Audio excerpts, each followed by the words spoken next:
Next item is public communication. You are welcomed and encouraged to participate in the meeting. Public comment is taken on items listed on the agenda when they are called.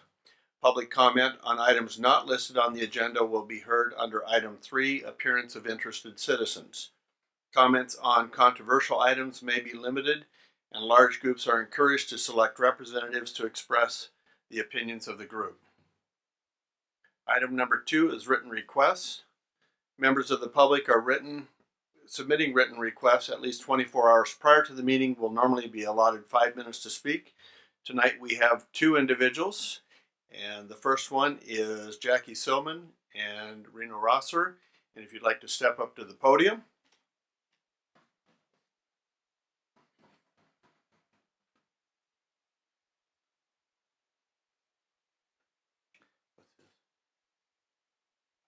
Thank you.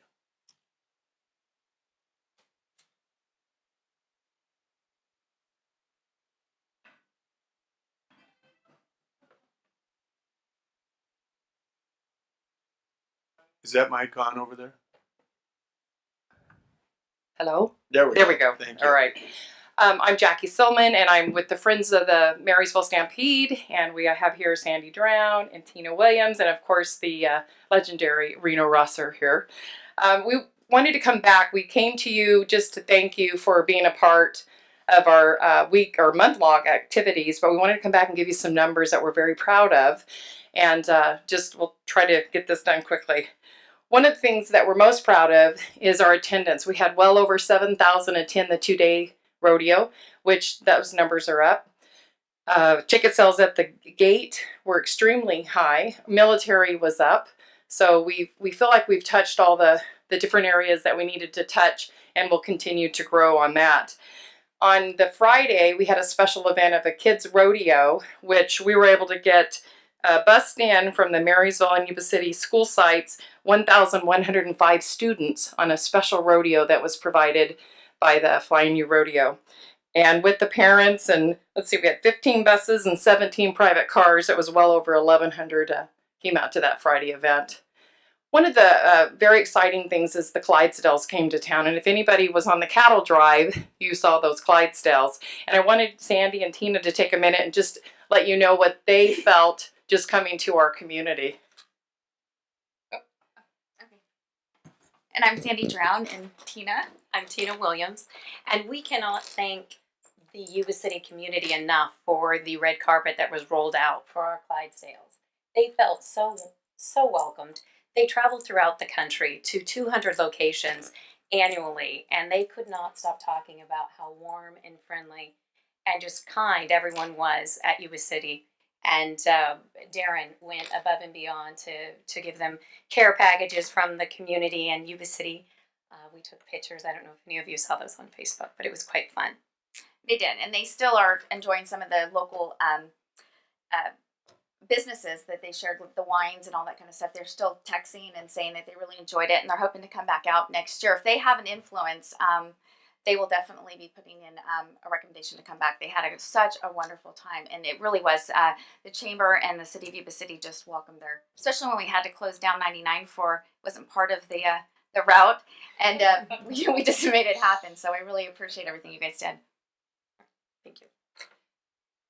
And one other statistic that we wanted to share, and on Thursday night, actually Tina was in charge of this, we had a local team roping down at Riverfront Park right after the cattle drive, and there was over 100 teams participated, and they're already begging to come back for next year. So that's, again, every event that we were able to provide, we're going to just build it.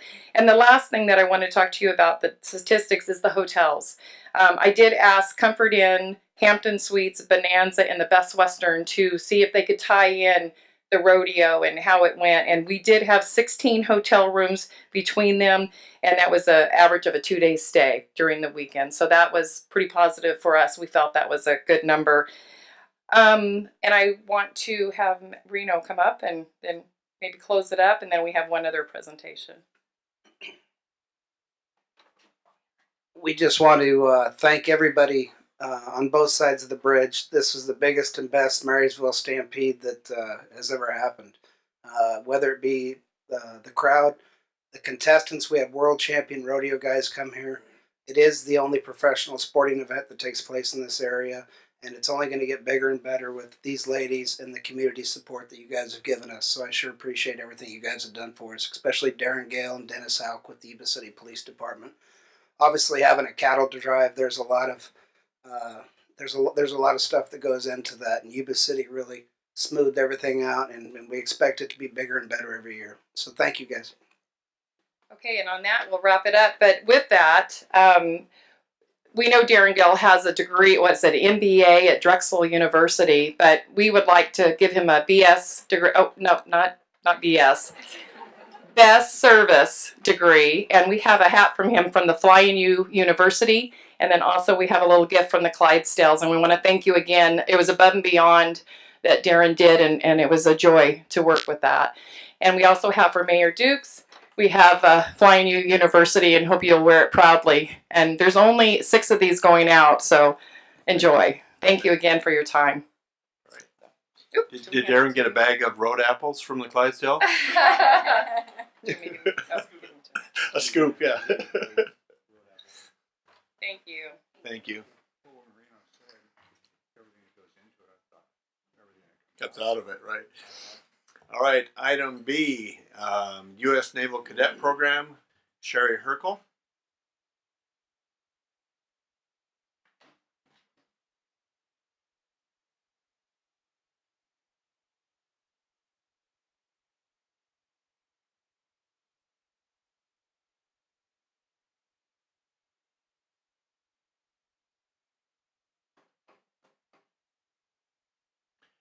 They're going to be speaking about the U.S. Naval Cadet Program. Yes, sir. Good evening, Mayor Dukes, council members. My name's Curtis Gant. I'm from Sacramento. Please don't throw anything at me.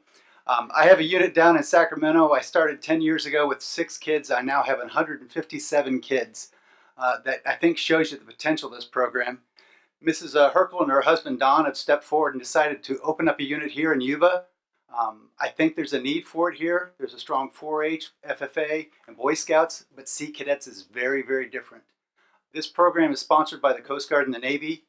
We get access to things that active duty military people can't do. After a cadet goes to boot camp for 2 weeks, then he can get a scuba certification. He can go down to San Diego and in 2 weeks get his FAA ground school qualifications, which means he's got everything necessary to get his pilot's license, less the air time. I actually have a young man who did it last summer. He's going to have his pilot's license before he has his driver's license, which kind of makes me shaky. There's all kinds of different programs, medical programs, flight programs. You can go on board a naval ship for 2 weeks, which I personally like a lot because then the kids can taste each portion on board the ship, kind of get a true hands-on kind of thing. And if they do decide then to join the military, they're doing so with a lot of knowledge instead of just by what they've seen in the movies or what their friends have told them. Starting up a unit is a very phenomenal thing to do because it's a lot of work. She's decided to take it on herself, so I'm very proud of her. We had our first meeting at the Veterans Hall just around the corner here last weekend and already had 4 kids ready to sign up, so that makes it a total of 14 that are signed up. They need 15 to get started, so I don't have any doubts that they'll do this. I don't know if any of you have seen the movie Lone Survivor. Matthew Axelson was actually from Yuba. I don't know if you're aware of that. We decided to name this unit the Matthew Axelson Division. I've talked to the Axelson's parents, and both of them are on board with this strongly because I wouldn't go without that. So we're really excited to do that. We could have picked a ship's name or a battle or something like that, and we decided instead to do something that's right here from home. I hope it's going to give the kids a good role model to move from there. You're going to see a lot of us. We're already really involved with Yuba Stand Down. They like us a lot because those kids, they'll do things for us that they won't do at home. You know, they're willing to just work until they almost drop. So we're going to have a booth at the Stroll next weekend. So we hope to get more kids involved, and it's mostly going to be a word of mouth kind of thing to get these kids rolling. I know you're going to see us out and about in town because that's our main push: is that life's not a spectator sport. So these kids are going to be involved in every single thing they can as far as community involvement. Is there an age limit on this? I'd like to get my pilot's license. Actually, it goes from 10. They can start at 10 if they're mature. Otherwise, it's 11. So it's 11 to 17. If they're already in high school, they can actually still be in while they are 18 if they're still enrolled in high school. We have to get a waiver for that though, because once they turn 18, now they're adults. It's a great program. It's split into two parts. The younger group, 10 to 13, are called Navy Leaguers. Everything they do are like week-long trainings. And a lot of them, when they go away to orientation, which is their version of boot camp, it's the first time they've been away from home, except to sleep over at Bobby's house kind of thing. So it's kind of a wake-up call for them.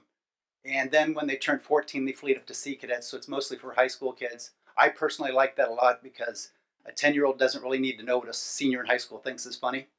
So by having that little separation, you can kind of keep them young as long as you can.